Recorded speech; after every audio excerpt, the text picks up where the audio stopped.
I didn't say anything when my nephew pointed toward the window and repeated what he'd heard. "Mom says that car isn't really yours," he said, his voice bright with the kind of curiosity kids don't realize can cut through a room. "She said you borrow it from your boss." The table went quiet for half a second, and then the snickering started. Not loud laughter, just the soft kind people make when they want to look amused but not responsible for it. My sister stared down at her plate like she hadn't heard a thing. I looked toward the window. The car sat under the porch light, dark and polished, reflecting the yellow glow of the house. For a moment I considered correcting the story. It would have taken 10 seconds. Instead, I smiled. "Kids hear everything," someone muttered, and a few people chuckled again. I pushed my chair back gently. "I should get going," I said. No one asked why. No one stopped me.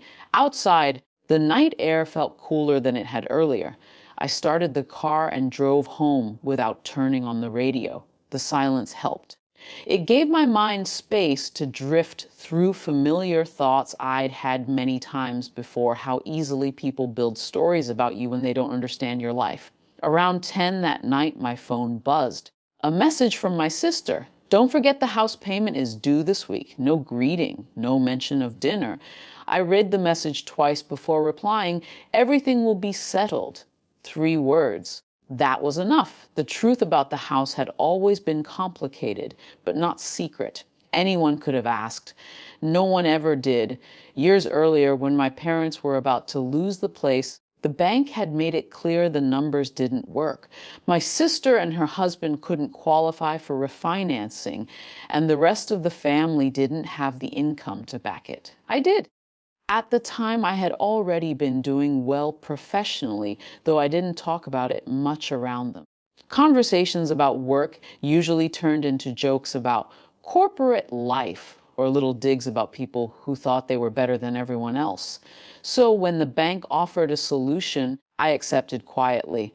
My name went onto several documents, not the kind people notice during family dinners, but the kind that sit inside folders at legal offices. Guarantor, primary contributor, conditional ownership. The arrangement kept the house standing.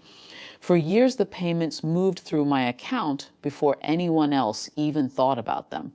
Sometimes my sister sent money late. Sometimes she didn't send anything at all for a while. I covered the gaps without making an issue of it. It was easier that way. But things shift slowly when people get comfortable with a story about you. The next morning, I called the financial advisor who had originally structured the agreement. "Still willing to review the arrangement?" I asked. "Of course," he said. "Anything changed?" "Possibly." We scheduled a meeting. Then another one with the bank. Paperwork came out of storage folders, numbers were recalculated, timelines reviewed. It wasn't dramatic work, just quiet administrative movement that slowly reshaped the structure everyone had taken for granted. During that week, the family group chat looked exactly the same as always. Pictures of someone's new dog, a meme from my cousin, a message from my sister asking if anyone had spare chairs for an upcoming birthday party. No one mentioned the payment. By Friday, the bank had drafted a formal notice requesting a review meeting regarding the property arrangement. Because of the way the agreement had been written years ago, that notice had to be delivered to everyone involved, including my sister. I didn't hear from her immediately. 2 days later, my phone rang. Her voice sounded different than usual, careful. "What is this meeting about?" she asked. "The house," I said. There's a pause. They said something about restructuring. "That's right." Another pause, longer this time. Why would they do that? Because the agreement allows it. The conversation ended quickly after that. The following week, we sat together in a small office conference room. The bank representative explained everything in calm, neutral language while papers were placed across the table. My sister kept glancing at certain lines. My name appeared more often than she expected. Guarantee holder, primary financial contributor, authority to restructure the payment schedule. No one laughed in that room. Eventually, the representative looked toward me. "You have the option to continue the current arrangement," she said, or transition the property into a different structure moving forward. My sister's eyes lifted slowly. What does that mean? She asked.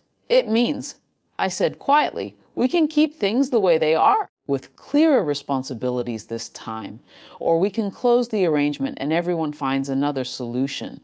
The words landed gently, but their meaning filled the space between us. No one mentioned dinner. No one mentioned the car.